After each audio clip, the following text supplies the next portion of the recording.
भाजपा प्रदेश अध्यक्ष बीडी शर्मा के बयान पर कांग्रेस प्रवक्ता के मिश्रा ने पलटवार किया है। के मिश्रा ने कहा कि बीडी शर्मा जी मध्य प्रदेश के प्रदेश अध्यक्ष हैं या इजराइल या फिलिस्तीन के, क्योंकि चुनाव मध्य प्रदेश में है और राग अलाप रहे हैं इजराइल और फिलिस्तीन का, क्योंकि मध्य प्रदेश में उन्होंने इतने पाप किए हैं कि उस पर चर्चा करने के लिए उनका चेहरा झुलस चुका है।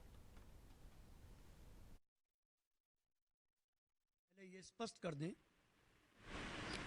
कि वो भारतीय जनता पार्टी मध्य प्रदेश के अध्यक्ष हैं या इजराइल या फिलिस्तीनी भाजपा के। चुनाव मध्य प्रदेश में है, वे राग अलाप रहे हैं इजराइल और फिलिस्तीन का।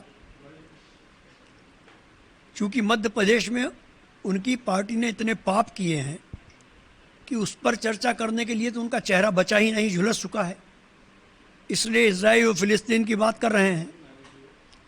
और यदि हमारा संबंध वो आतंकवाद से जोड़ रहे हैं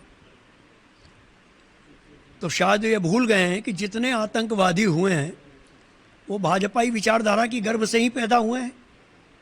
मकोका का केस किस पर चल रहा है? जयपुर में आरएसएस के प्रचारकों को सजा किसने दी थी, क्यों दी थी?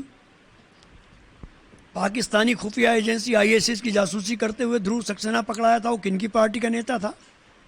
पूना का डीआरडीओ का अधिकारी जो आरएसएस से संबंध है करंदीकर, उसने हनी ट्रैप में फंसने के बाद हमारी रक्षा से संबंधित महत्वपूर्ण फाइलें पाकिस्तान को सौंपी। ये कौन लोग हैं? हैं तो संघ और भाजपा के लोग ही ना। हमारे लोग तो देश के बलिदान में अपनी उन्होंने शहीदी की है। आज़ादी के आंदोलन से लेकर आज तक का इतिहास वीडी शर्मा साहब ने पढ़ा नहीं है। उन्हें तो बस रेत और ज़मीन याद है, ट्रांसफ़र प्रमोशन याद है।